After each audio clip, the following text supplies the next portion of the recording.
और हमारे सबके अखिल विश्व गायत्री परिवार के आराध्य थे हमारे पूज्य गुरुदेव आचार्य श्री राम चरमान जी का पुण्य तिथि भी आज के दिन पड़ती है। और हम पूज्य गुरुदेव साक्षात गायत्री की सत्ता थे और गायत्री में ही उन्होंने अपना स्थान ले लिया। गायत्री और गुरुदेव साक्षात सूर्य स्वरूप में हमारे और आपके सामने हैं।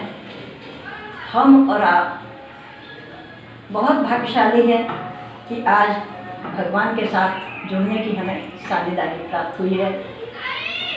वैसे बचपन में यदि जो चीज़ सीख लेते हैं तो निश्चित रूप से हमें हमेशा काम आता है। हम नहीं जानते हैं, हम स्टूडेंट लाइफ में थे तब हमको ये लाइनें याद थी, काम करो कुछ काम करो, जग में रहकर कुछ नाम करो, यह जन्म हुआ किस अर्थ अबो, समझो इसको यह व्यर्थ ना हो।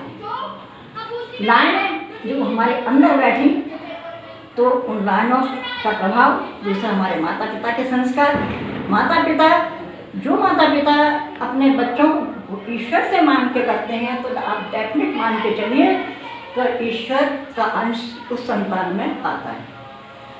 तो हमारे माता पिता ने ईश्वर की दया से मेरे माता पिता का नाम भी श्री राम है और माँ का नाम गिरिजा देवी है और बहुत दिनों तक उनके संतान नहीं हुई तो वे भी जो है हमारी दादी एक जंगल में भगवान को मनाने गई थी, वहाँ से मान के हमको लाई थी।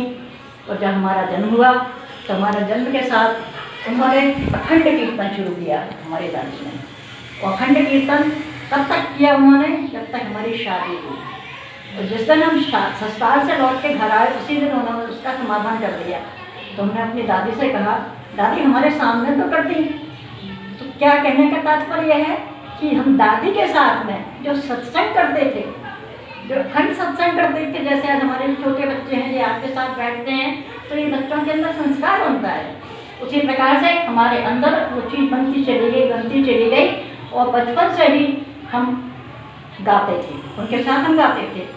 बांधा द्रौपदी ने तुम्हें चार तार में, डूब जाने तुम्हें बांध लिया पुष्पहार में, दो मुट्ठी तंडला से सुदामा से बन गए, सखियों ने तुम्हें बांध लिया दूध छाछ मलाई के प्यार में, बांधा था द्रौपदी ने तुम्हें चार तार में, हमने भी गुरु को बांध लिया प्रेम पाश में, हम सब ने गुरु बांध लिए प्रेम पाश में, गायत्री संग गुरु पधारे हमारे पास में, बांधा था द्रौपदी ने तुम्हें चार तार में।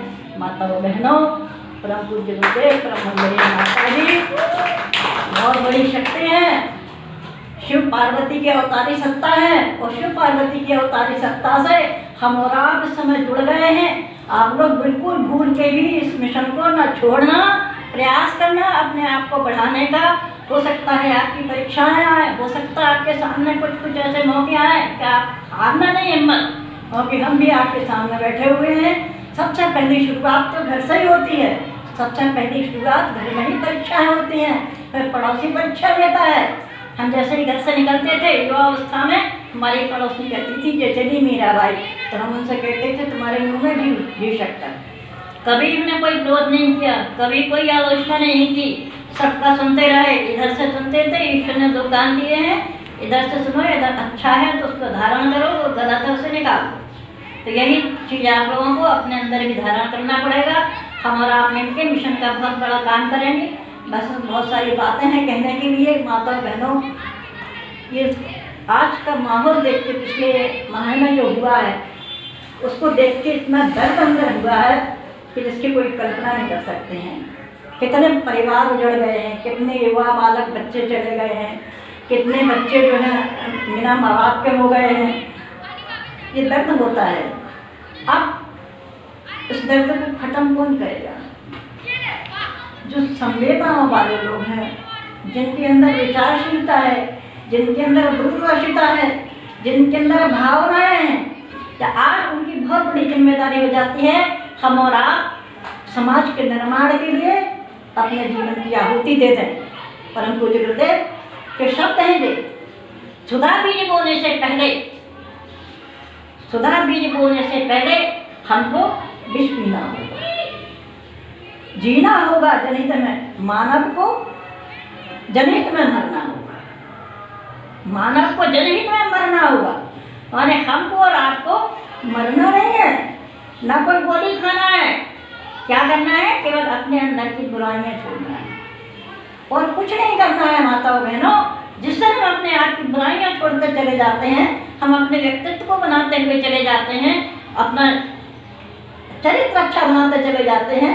चरित्र का मतलब केवल ये नहीं होता है कि उसके गलत संगति है या शरीर संबंध से चरित्र नहीं कहलाता। चरित्र हर बात में चरित्र होता है। आप कितने ईमानदार हैं अपने काम के प्रति, अपने कर्तव्य के प्रति आप कितने वफादार हैं, आप कितनी जिम्मेदारी निभा रहे हैं, परिवार के प्रति, बच्चों के प्रति, पति के प्रति, समाज के प्रति, सबके प्रति। माता बहनों, वंदनीय माता जी ने हम सबके कंधों पर बहुत बड़ी जिम्मेदारी दी है। माता जी ने कहा था हमारी बेटियां हमारा काम करेंगी और निश्चित रूप से समाज का निर्माण होगा, निश्चित रूप से परिवर्तन होगा, निश्चित रूप से 21वीं सदी उज्जवल भविष्य होगी। आप सबसे इतनी बात कहकर हम अपनी बात समाप्त करते हैं। ओम शांति शांति।